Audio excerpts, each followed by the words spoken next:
गलती से भी नहीं छूना चाहिए स्त्री का यह अंग, वरना भुगतने पड़ सकते हैं सातों जन्म। नमस्कार दोस्तों, स्वागत है हमारे फिर से YouTube चैनल में। तो दोस्तों, जानकारी के लिए बता दें आपको कि स्त्री का यह अंग गलती से भी न छुए वरना भुगतने पड़ सकते हैं आपको सातों जन्म परिणाम। क्योंकि दोस्तों, स्त्री का यह अंग बहुत नाजुक और बहुत बड़ा होती है, जिसे छूने से स्त्री का मानसिक संतुलन भी कर सकता है। इसलिए दोस्तों, इस अंग को आप गलती से भी न छुए। तो दोस्तों, आप लोग सो रहे होंगे कि वह कौन सा अंग है जो हमें पाप का भागीदारी बन सकता है। तो आपको इसकी पूरी जानकारी इस वीडियो में देते हैं दोस्तों। लेकिन उससे पहले दोस्तों, हम आपसे हाथ जोड़कर निवेदन करते हैं कि अगर आपने अभी तक मेरे चैनल को लाइक, सब्सक्राइब और कमेंट में जय श्री राम नहीं लिखे हैं तो कृपया जल्द से जल्द लिख दें। क्योंकि दोस्तों, प्रभु श्री राम के बिना इस संसार में कभी कुछ नहीं हो सकता और प्रभु श्री राम ही है जो हम मनुष्य पर हमेशा अपना आशीर्वाद बनाए रखते हैं। इसलिए दोस्तों, आप मेरे चैनल को लाइक, सब्सक्राइब और आम में जय श्री राम अवश्य लिखें। और दोस्तों, एक चीज हमें यही पूरी आदत लगता है कि हम लोग हिंदू धर्म में जन्म लेकर और अपने ईश्वर का नाम जुबान पर लेने से कतराते हैं। हम अपने आप को बेइज्जती महसूस करते हैं। और जब यही बात मुसलमान धर्म के लोग में किया जाए कि आप लोग अपने अल्लाह का नाम जुबान पर क्यों हमेशा लेते रहते हैं, तो लोग 365 के 365 दिन लेते रहते हैं अपने अल्लाह का नाम जुबान पर। तो हम लोग हिंदू धर्म में इतना भेदभाव क्यों, इतना परिवर्तन क्यों? तो दोस्तों, हम आप लोग से हाथ जोड़कर अनुरोध करते हैं कि हम लोग जय श्री राम अपने जुबान पर हर एक दिन लेते रहे हैं। और दोस्तों, अपने जुबान पर नाम नहीं लेंगे तो कम से कम बड़ा बॉक्स में जय श्री राम अवश्य ये लिखें। तो चलिए दोस्तों, अब वीडियो शुरू करते हैं और आपको बताते हैं कि स्त्री का वह कौन सा अंग है जिसे मर्द खुलेगा तो उसको पाप का भागीदारी बना देगा और स्त्री का मानसिक संतुलन बिगड़ जाएगा। तो दोस्तों, भारत एक ऐसा देश है जहाँ पर महिलाओं को देवी के समान मानते हैं। भारतीय लोग देवी देवताओं की पूजा किए बिना अपने अनुष्ठानों और पूजा प्रक्रियाओं को पूरा नहीं कर सकते। यह बिल्कुल सत्य है कि नारी ईश्वर की सर्वश्रेष्ठ रचना है। औरत की वजह से इतिहास में कई सारे युद्ध हुए, चाहे महाभारत हो या रामायण। लगभग सभी धार्मिक घटनाएं महिलाओं के योगदान के बिना अपूर्ण है। ऐसा देखा गया है, ज्योतिष और धार्मिक अनुष्ठानों के अनुसार महिलाओं पर कई तरह की पाबंदियां भी लगाई जाती है।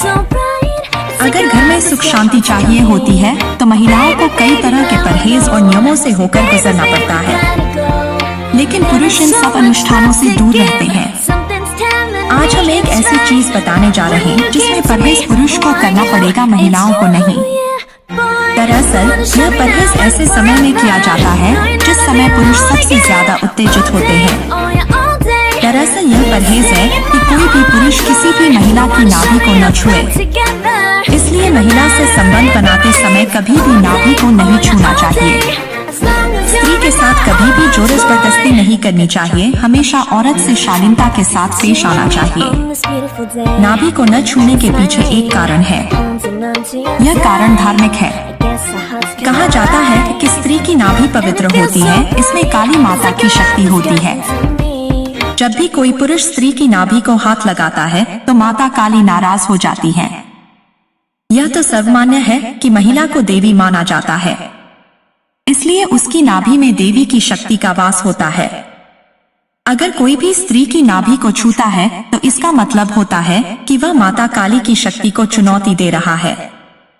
इससे माता काली नाराज हो जाती है।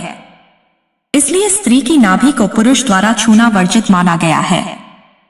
जो भी पुरुष स्त्री की नाभि को छू लेता है वह महापाप का भागी बन जाता है, जिसका आगे चलकर उसे फल भोगना पड़ता है। मानव शरीर में सबसे महत्वपूर्ण भाग नाभि है।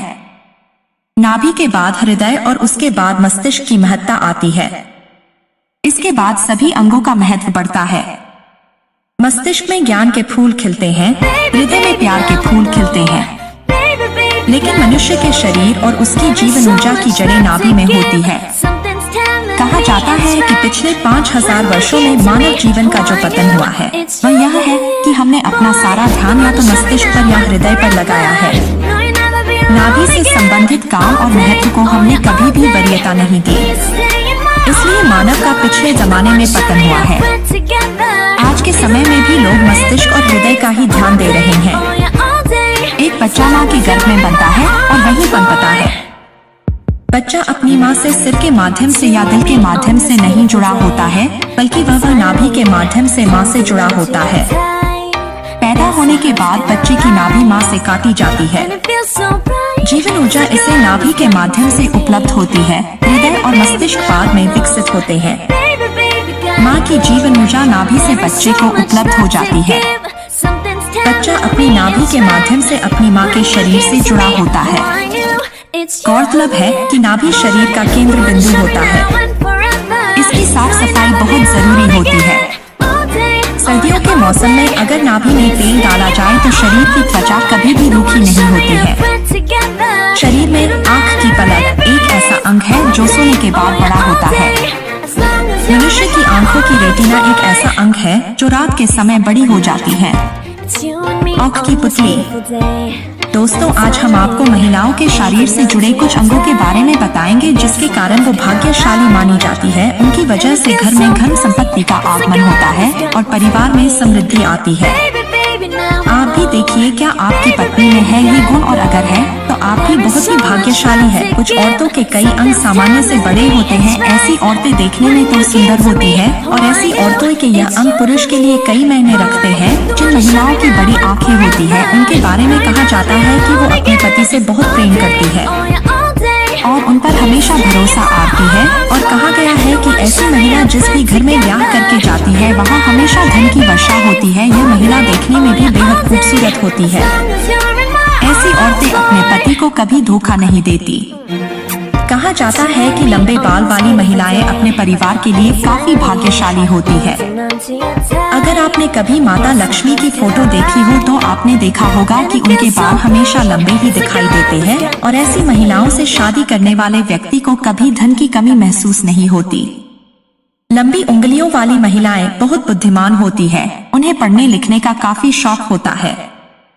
ऐसी महिलाओं को अगर पैसे थमाए जाते हैं तो वह पैसे कभी भी व्यर्थ नहीं जाते हैं।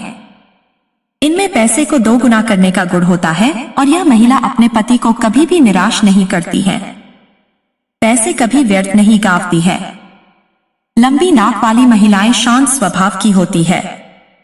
ये महिलाएं किसी भी मुसीबत में बड़े शांति से सुलझा लेती है। ऐसी महिलाएं पैसे खर्च करना पसंद करती है और इनके खर्च किए पैसे कभी व्यर्थ नहीं जाते।